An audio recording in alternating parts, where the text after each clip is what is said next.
The dialogue between the soul and the intellect of a person.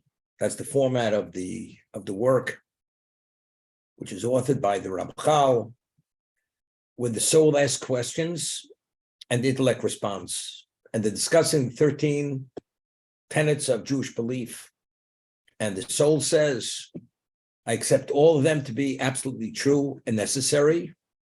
However, there's some of them, I don't understand why they are necessary, although I believe they're true. So the intellect asks the soul, which ones do you have difficulty with? See, enumerated a number of them. Divine providence, reward and punishment, the coming of Mashiach, and resurrection. Those are the ones he had difficulties. He says, what's difficult about reward and punishment? He says, because I see things which seem to be contradictory to that reality. We find Tzaddik Viralo, a righteous, devoutly person, he suffers. Seemingly, it's contradictory to be deserving, although he's dedicated to God. Rasha V'Tovlo, the evil person who doesn't live a life in conformance with God's will, good things happen to him. He's treated like a person who's meritorious. And the tzaddik, God forbid, is treated like a villain. How do we understand this? So the intellect responds to the soul. Besides, God's breadth and depth is so profound, it's beyond mankind's ability even to comprehend even a minuscule amount of God's providence within existence.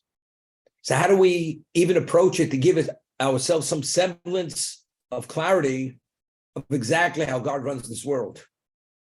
That's the question the soul is asking the intellect. So the intellect responds and says, you're asking and touching on things which are so deep and profound, they're barely understandable. And only God understands them. And they're so difficult to grasp because even Moshe Rabbeinu, the greatest of all prophets, the greatest human being who ever lived, posed a question to God, and God did not answer him. Meaning it was even beyond Moshe's capacity to be able to fully understand or to grasp how exactly reward and punishment manifests itself in this existence.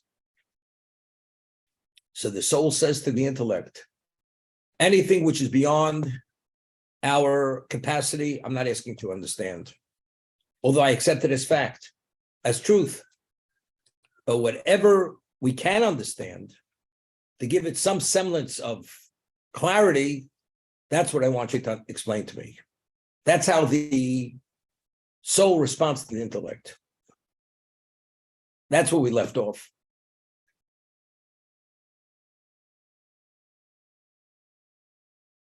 The Chofetz Chaim writes in one location,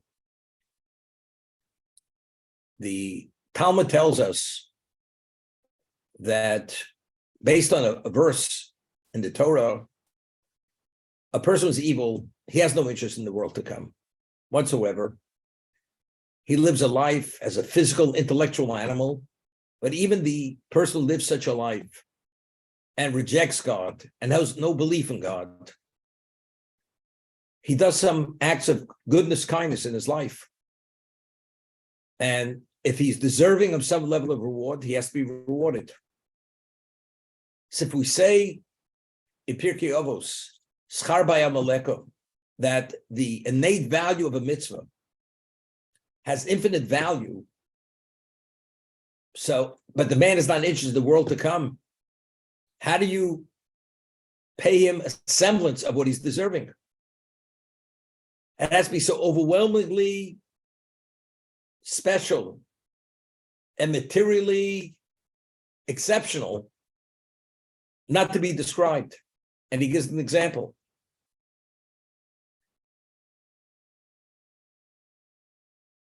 A person has $1 trillion and he has 10 years to live. If you have $1 trillion, you have 10 years to live. The only way, and you could benefit from that $1 trillion without just burning it. To use it for heating fuel is to have some level of benefit. How do you do it? It's not within the capacity of a person to be able to benefit from something which is so exceptionally valuable. So what are you going to say? You can only eat so many meals. You can only eat so many cuts of meat. You can only put so many forkfuls of that Russian caviar in your mouth and drink that $10,000 bottle of wine. How many bottles could you drink? You max out on everything. How do you do it? A Rolls Royce for breakfast, supper, and dinner. You have literally legions of slaves and servants. Endless homes, mansions, amenities. How do you deal with it?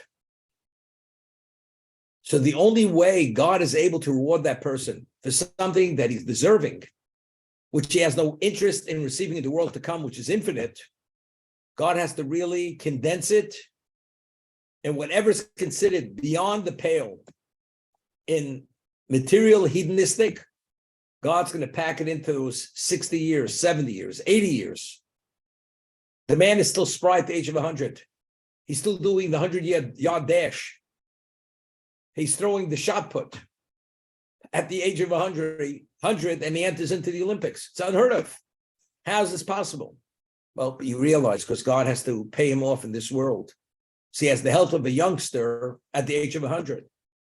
Because there's no other way for him to be compensated, because if reward and punishment is an essential Jewish belief, and God does not deny you something you're deserving, so although you're not receiving it in the world to come, but since ultimately when he dies, he's going to go into the oblivion, if that's the case, beyond your capacity, you're going to be actually infused with material not to be believed. There's one of the commentators, it's called Tosfos, of the early commentators, asked a question. The Talmud tells us the time of the Sanhedrin, which was the High Court of Israel, the death penalty was implemented. And we have 4 levels of death penalty. The most severe of the death penalties is dying by stoning. What's dying by stoning?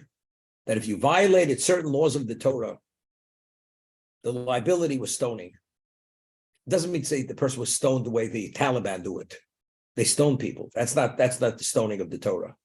They would take a person and they would tie his feet together and his hands behind his back and put him on an elevated platform and just push him back. And since the person cannot brace his fall, when he falls to the ground, he breaks his neck. So 99.9% of the time, by the time the person falls to the ground, he's died. And they take a stone and put it on his chest, but the body remains intact. So the Talmud asks, maybe it means you stone him. You pummel his body with stones. So the Talmud answers that because it says, "V'ahavta l'recha kamocha." You must love your fellow as you love yourself. So desecrating the body would be considered a desecration. So if we're able to achieve the same thing without desecrating the body, therefore we don't. So the person falls, breaks his neck, puts the stone, we put this heavy stone on his chest. The body is not in any way destroyed. And therefore we fulfill the positive commandment. We treat our fellow Jew as we treat ourselves. It's not to take a pound of flesh. It's purely an atonement process. What is dying by fire? It doesn't mean incinerating the body, because again, the body has to remain intact. So how does their body remain intact? They take molten lead and they pour it down the person's throat. It's instantaneous death. The body remains intact. What is dying by the sword? Decapitation. What is dying through strangulation? They take a cloth, put it around the person's neck. 2 people, one pulls in one direction, another person pulls in another direction. That's strangulation. Those are the 4 death penalties. So Talmud asks, today we no longer have the Sanhedrin. the High Court of Israel to implement these death penalties, if a person is deserving and liable for these penalties, how are they implemented? So the Gemara tells us, the Talmud tells us, if a person is deserving of skila, stoning, which is basically falling to your death, the person falls off a rooftop and he falls to his death, that's the equivalent of stoning. Or he's attacked by a lion, and a lion, it's known, if you read about lions, the power of a lion, when it springs with its hind legs, it could spring literally 30, 60 feet. When the lion hits its prey, it's with such force, before the prey hits the ground, the prey is no longer alive. That's the force, the impact of the lion when it actually hits its prey. By the time the person hits the ground, being attacked by the lion, the person is no longer alive. What's considered dying by fire? The equivalent of the molten lead, a person is bitten by a venomous snake. The venom going through the person's body, that's the equivalent of the molten lead. What is dying by the sword? Either being killed by the government, being the guillotine, or being attacked by bandits and they decapitate the person. What's considered strangulation? A person either drowns or a person dies of smoke inhalation. Drowning, smoke inhalation, that's asphyxiation. So although it's not being implemented by the court, but as the Talmud tells us, God has many agents. And if the person is meant to die in these certain contexts, the many scenarios which are the equivalent of the original death penalty. That's the Talmud.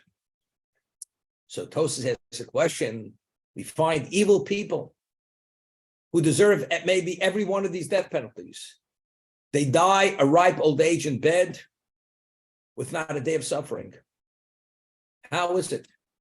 How do we reconcile that reality with what the Talmud says? That God has many agents. So the Tosos, which is the early commentator, answers, he says exactly what we're saying. A person who's worthy of atonement, who has a chance to have a share in the world to come, he pays his dues in this world before he leaves. A person who's going to die and go into the oblivion, God lets him live to that ripe old age. Very little illness, success, acknowledgement. Because ultimately, when God's going to pull the plug on that person, the man goes into the oblivion. Therefore, that setting is not contradictory to the setting of the fourth deaths, which is equivalent of the four death penalties. That's what Tosas answers. I'll give you an example. Jimmy Carter. Some people love peanuts. Peanut farmer. The man is a rabid anti-Semite. Rabid anti-Semite. And he wrote a book, which 3/4 of the book is false. It's hatred, expression of anti-Semitism on a very extreme level. The man already, he had brain cancer. He had this, he had that. Even the angel of death doesn't want to take this guy. What's going on over here?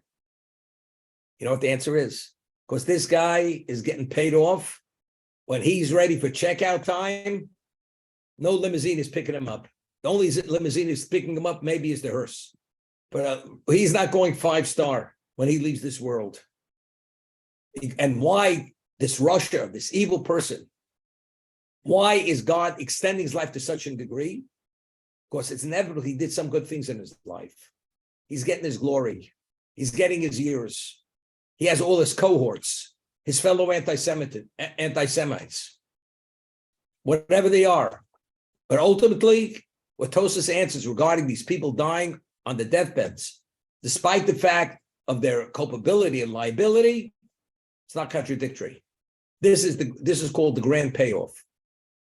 Remember, many years ago, there was a person who lived in Westchester. He won the Nobel Prize. I don't remember what. And he traveled to Denmark to receive the Nobel Prize. So what's Nobel Prize? Whatever was in economics, I think it was in economics. So they give him a check, receives a check for a certain amount of money. Plus he has a photo shoot there where they send these pictures all over the world, write-ups in all the main newspapers, periodicals for what he is.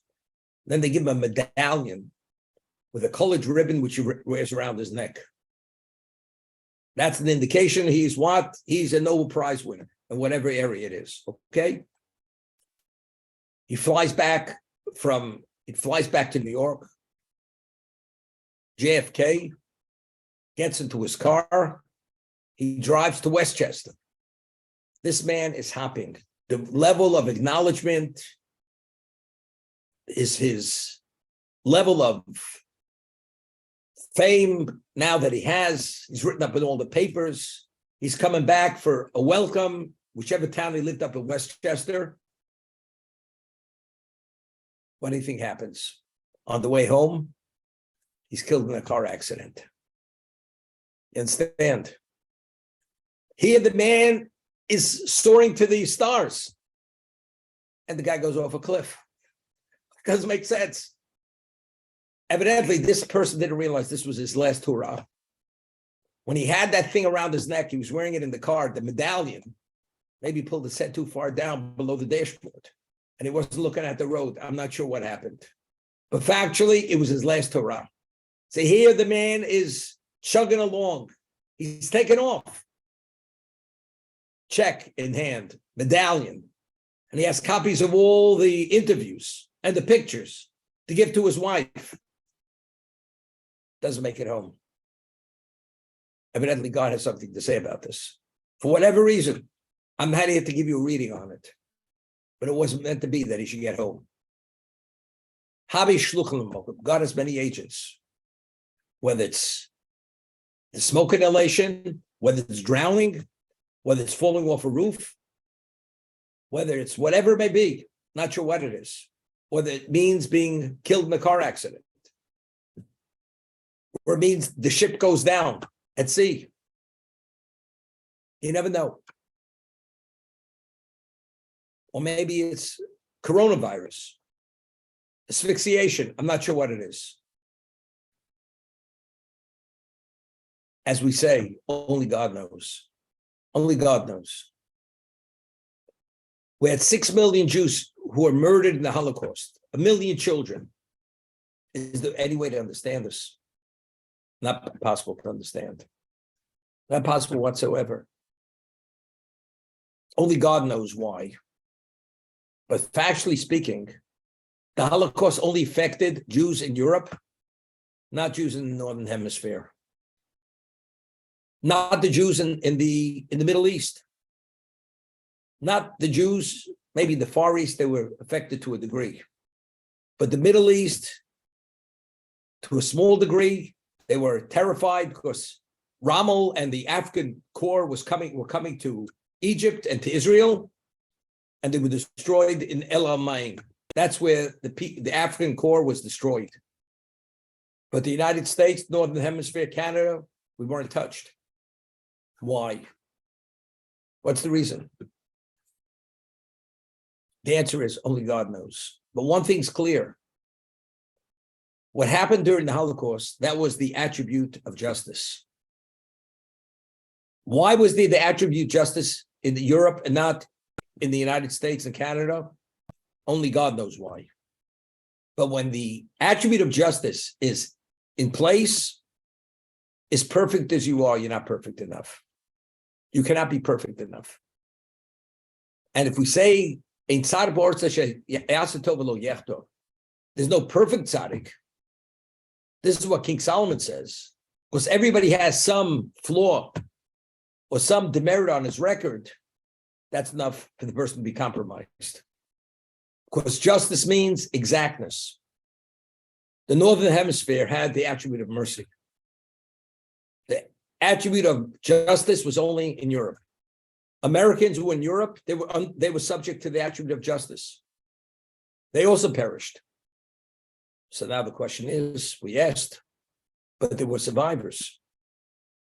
So if we're saying that Europe, they were under the guise of the attribute of justice, which is you have to be perfect, and there's no such thing as anybody perfect, why were they survivors? God forbid, they should have all perished. Why didn't they all perish?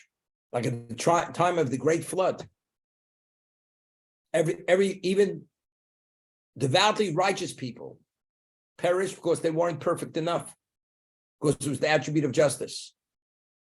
So why, during the Holocaust, there were many survivors?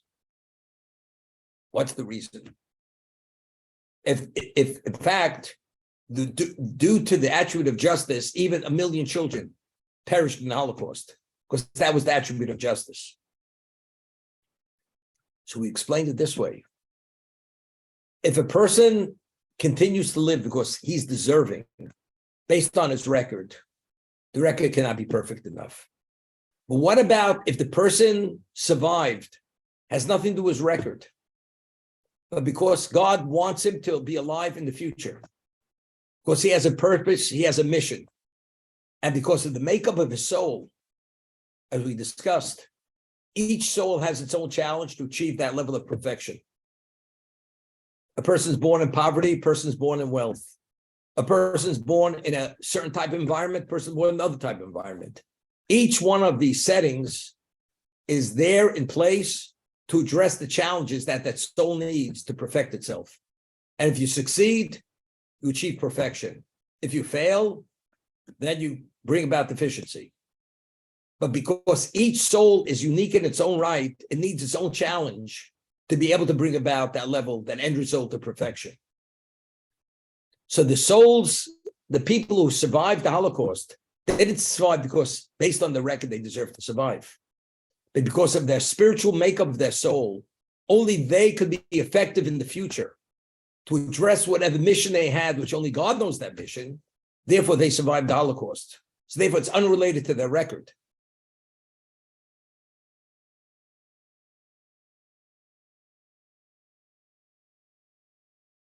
Give you an example.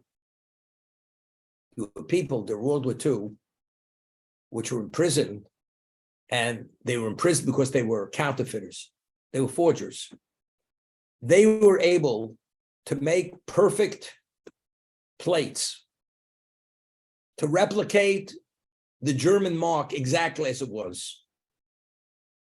You know what the German government did? They took these people out of prison and they had them work for espionage and counterfeit passports that German spies should infiltrate the United States, but these people were criminals. And you needed that ability to be able to forge those credentials, those documents, false identity. Lahavdim. But these were criminals. They originally were put away in prison, maybe to be there forever. But now that they were needed, they took them out of prison. Based on your record, you don't deserve to live. But that's not why you're continuing to live. Because you're not perfect enough. But rather because of your value, of whatever that value may be, that's why you live into the future. One of the approaches for the tzaddik, Rosh V'tovlo is the evil person's own right has no right to, doesn't deserve to live. But do we know the future? Let's say it's meant to be that he should father a child, will have another child, that child will be a special person. So if that evil person should be taken or not given certain amenities, that special child that's meant to be born will never be born. But you understand, we have limited understanding on every level.